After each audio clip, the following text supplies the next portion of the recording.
O programa está oficialmente aberto. Você está no quadro Boteco do Mamá, diretamente aqui do Empório Laura Guiar, que fica na rua Gabriel Pisa, número 559, no bairro de Santana, na zona norte de São Paulo. E hoje regressaremos ao estudo deste livro aqui, Larousse da Cerveja, do grande Ronaldo Morgado. Na obra Larousse da Cerveja, Ronaldo Morgado, seu autor, escreveu que os egípcios faziam vários tipos de cerveja sob o nome genérico de Zitum, conquanto que as mais suaves eram destinadas aos pobres e as aromatizadas com gengibre, tâmara e mel ficavam reservadas aos nobres. Sim, essa distinção entre ricos e pobres não é de hoje e não é gratuita também, como eu digo sempre. O pobre pensa como pobre e o rico pensa como rico. O pobre toma água suja em copo americano, com um pouquinho de urina, e acha que é uma deliciosa cerveja. E o rico não. O rico gosta de degustar, gosta de apreciar, harmonizar. E não só com a cerveja ou o chopp, mas também com as mulheres. Sendo que essa bebida era indispensável nas cerimônias fúnebres e era usada também em banhos como tratamento de pele. Eu já vi uma vez uma matéria sobre a República Tcheca e eles mostrando lá aquelas loiras magníficas, nuas, esbeltas, maravilhosas, se banhando em banheiras cheias da cerveja Pilsner, a deliciosa cerveja Pilsner. Fico imaginando depois você degustar uma loira daquela. Opa, meu, é a loira na loira, ok?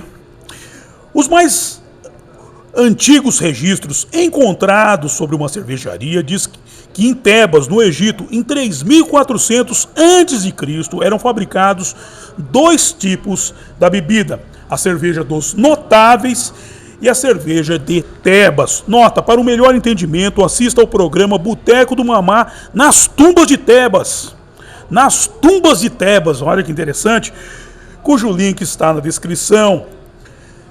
1300 anos antes da construção da Esfinge, acreditava-se que Osíris, um deus da mitologia egípcia, já fabricava cerveja. Mas o primeiro grande centro produtor de cerveja da história foi a cidade de Pelusium, atual Port Said, no Egito.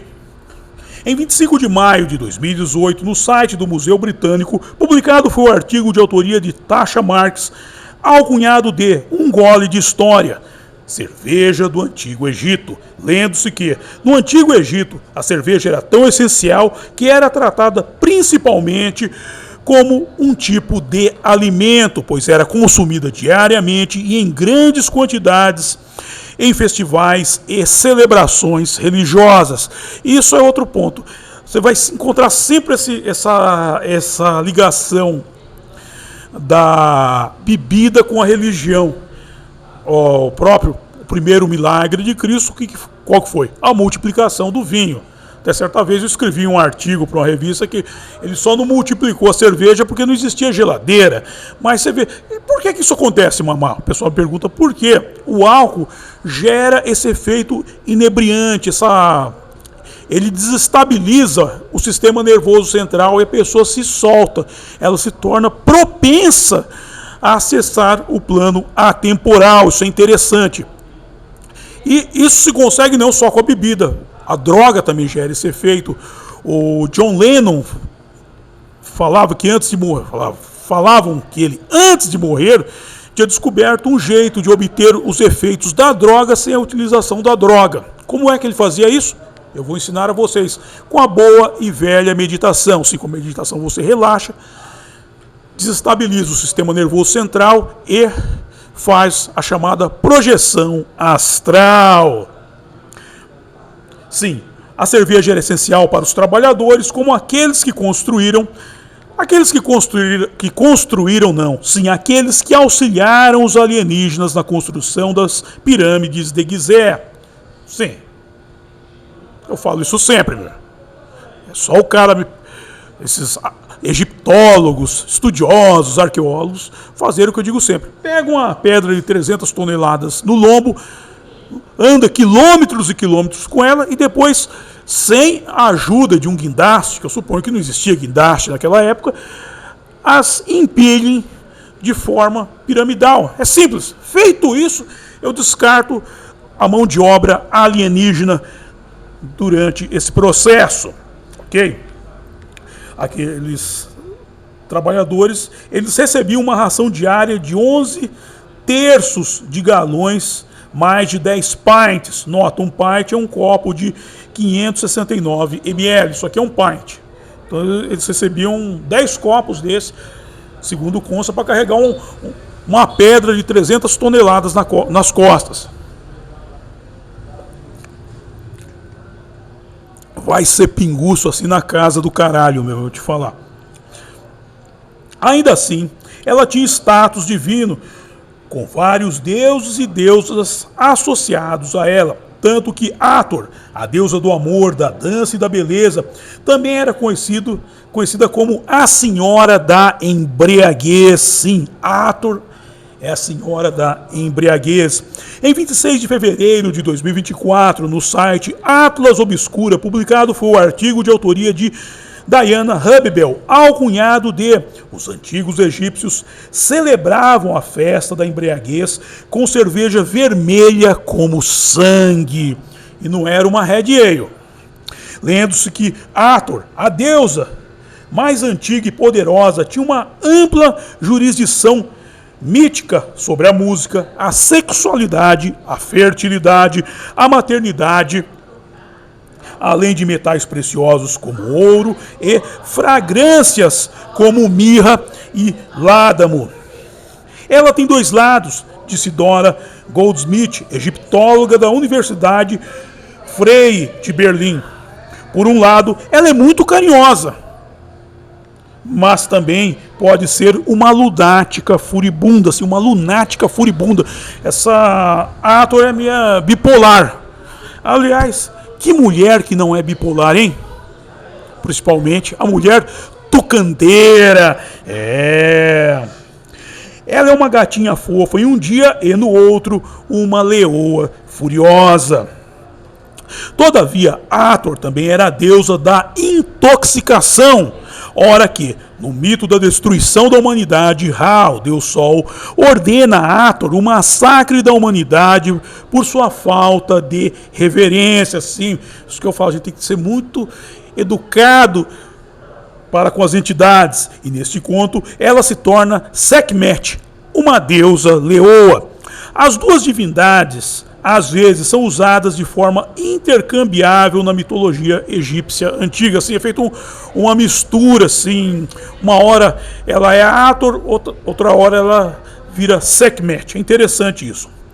Hathor era sanguinária, então ela ficou muito feliz com a tarefa, disse Goldsmith. Enfim, a deusa estava descontrolada. Ra então lhe disse, chega de assassinatos, mas ela não quis parar. Essa é tucandeira mesmo, hein, meu? E, para deter a carnificina, o deus Sol recorreu a truques. Sim, o barato desses deuses é que, principalmente os gregos e os egípcios também, que eles eram todos cheios de uma crocodilagem, uma saudável crocodilagem. Uma versão da história relata que Ra inundou um campo de cevada e deixou fermentar, conquanto que outra afirma que ele simplesmente despejou 7.000 potes de cerveja no local.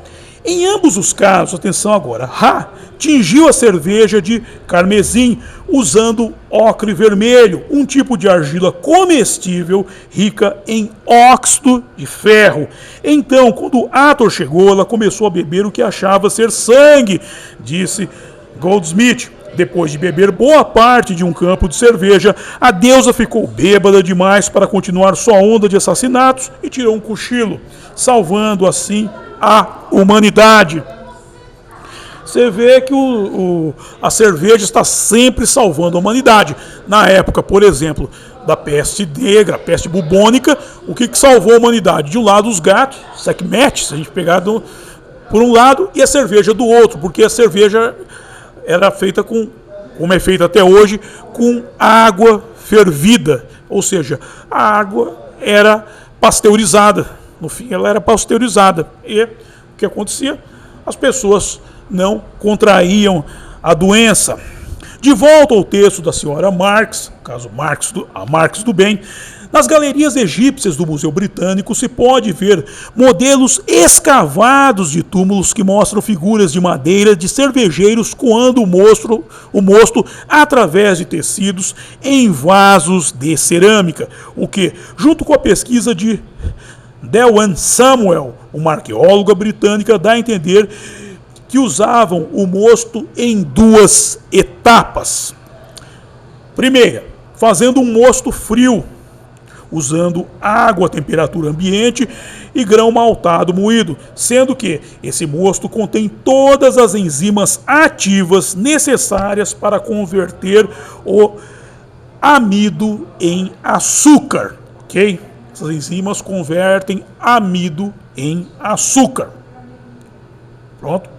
Já na segunda, o mosto consiste de grãos moídos não maltados, misturado com água quente e depois ainda voltando ao fogo. Todavia, há evidências de exposição ao calor em recipientes cerâmicos encontrados no Egito, sim, estava com a bundinha queimada.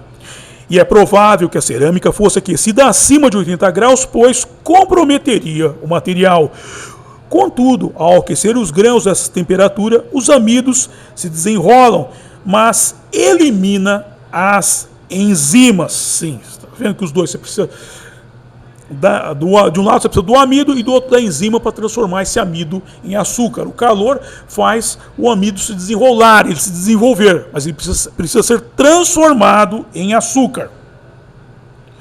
Por isso, ao preparar as duas misturas separadamente e depois combiná-las, tanto os amidos acessíveis quanto as enzimas necessárias, se atinge a mistura final, onde o mosto quente e o mosto frio misturados são deixados a esfriar para que as enzimas possam começar a converter os amidos em açúcares fermentáveis. Sim. Aqui é a transição do processo, a principal transição. Depois, o mosto era peneirado para dentro de um recipiente de terracota que havia sido pré-inoculado com cepa de levedura. Assim. Eles esfregavam a levedura no recipiente e deixavam lá. E quando ele vinha, a levedura, o que fazia? Transformava o açúcar em álcool. Então era adicionado um pouco mais de água morna, que é para acelerar o processo de fermentação.